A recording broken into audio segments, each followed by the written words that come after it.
Hi, my name is Dr. Jean-Marc, and today we're going to do a short introduction into the world of 3D printing of orthodontic aligners.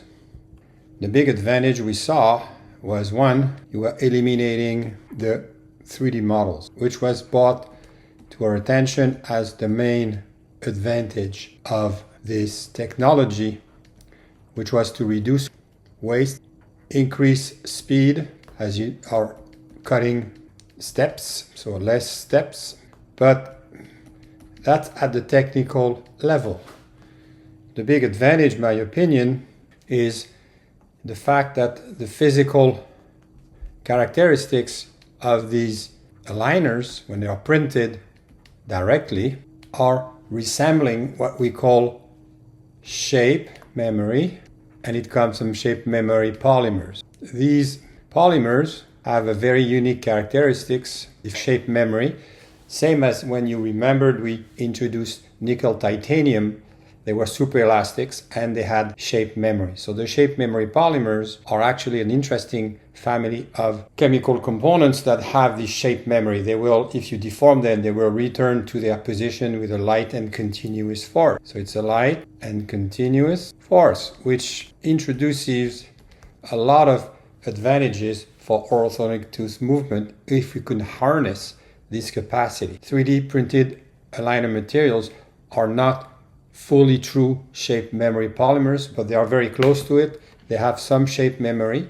I call this more shape recovery, which you deform them, they will come back to their shape in a constant motion with a light force, which is great.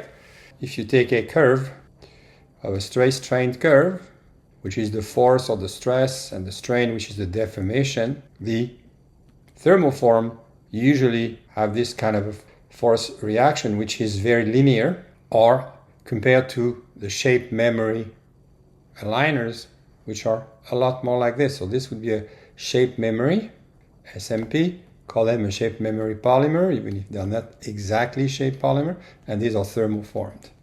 So you can see that they look roughly the same as the old curve of when we used to have the nickel titanium ones, which had this curve, remember? So this interesting concept was the night eye was doing about the same thing. It was going this way, and they had this teardrop shape of activation, deactivation, unlike the stainless steel, which had a much more linear way of coming back to its original shape. So you can see that the shape memory polymers have roughly a significantly identical behavior to the night eye wires, while the thermoformed are more close to the stainless steel. So there are some advantages to both, obviously. If you want rigidity, thermoform are better. If you want more elasticity, shape recovery, and shape memory, the 3D printed shape memory polymers are an advantage. So we'll discuss more of the advantages in another video. Thank you.